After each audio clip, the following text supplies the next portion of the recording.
بسم اللہ الرحمن الرحیم۔ الصلاۃ والسلام علیک یا رسول اللہ وعلی آلک و صحابک یا حبیب اللہ۔ اللہم صلی علی محمد وعلی آل محمد صلی اللہ علیہ یا محمد نور من نور اللہ۔ بعض دفعہ بہت چھوٹا سا عمل، چھوٹا سا وظیفہ بہت بڑا کام کر جاتا ہے، اور بعض لوگ ایسے ہیں کہ ان کو اگر بتایا جائے نا کہ بسم اللہ الرحمن الرحیم کو اتنے دفعہ پڑھو تو وہ بس ایک اس کو فرضی سا عمل اور وظیفہ سمجھتے ہیں، حالانکہ اس سے بڑا وظیفہ، اس سے بڑا عمل کوئی نہیں۔ ہر چیز کی ابتدا اسی چیز سے ہے۔ اس کو مسلم پڑھے یا غیر مسلم پڑھے، ہندو پڑھے یا سکھ پڑھے، برابر اور بالکل پورا فائدہ دیتا ہے پڑھنے والے کو۔ روایات میں ہے نا کہ فرعون کے دروازے پہ بھی بسم اللہ الرحمن الرحیم لکھا ہوا تھا، تبھی وہ اللہ کے عذاب سے کیا تھا، محفوظ تھا۔ حضرت عمر رضی اللہ تعالی عنہ کی ٹوپی کے اندر بسم اللہ الرحمن الرحیم لکھ کے ڈالا ہوا تھا۔ شاعر روم نے خط لکھا، میرے سر میں بہت درد ہوتا ہے، کوئی ایسا عمل، کوئی وظیفہ، کوئی ایسا کام بتائیے کہ میرے سر کا درد۔ آپ نے اپنی ٹوپی اسے بھجوا دی، ٹھیک ہو گیا۔ جب کھول کے دیکھا تو اس میں بسم اللہ الرحمن الرحیم لکھا ہوا تھا۔ اس کو اگر آپ فجر کی نماز کے فوراً بعد پڑھیں، 90 بار اس کو پڑھ لیں، دن بھر کی کفایت کرے گا۔ اور اگر فجر کی نماز کے فوراً بعد نہ پڑھ سکیں، سورج طلوع ہونے کے وقت سورج کے اوپر نظر رکھ کے مشرق کی طرف منہ کر کے سورج جب نکل رہا ہو 150 بار سورج کی طرف منہ کر کے پڑھیں، کم سے کم 150 بار اور زیادہ سے زیادہ 300 بار پڑھیں، سال بھر کے لیے ایک وظیفہ قائم کر لے اگر بندہ، اس کو دنیا میں، کائنات میں، زندگی میں کسی دوسرے وظیفے کی ضرورت نہیں پڑتی۔ یہ ہے۔ اور اگر ظہر کی نماز کے بعد اس کو پڑھیں 786 بار،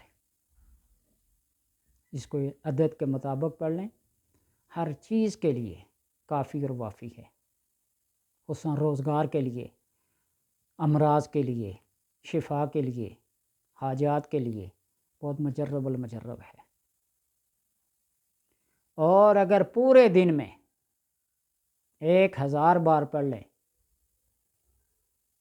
تو دن بھر کی ضروریات، زندگی بھر کی ضروریات کے لیے کفایت کرتا ہے۔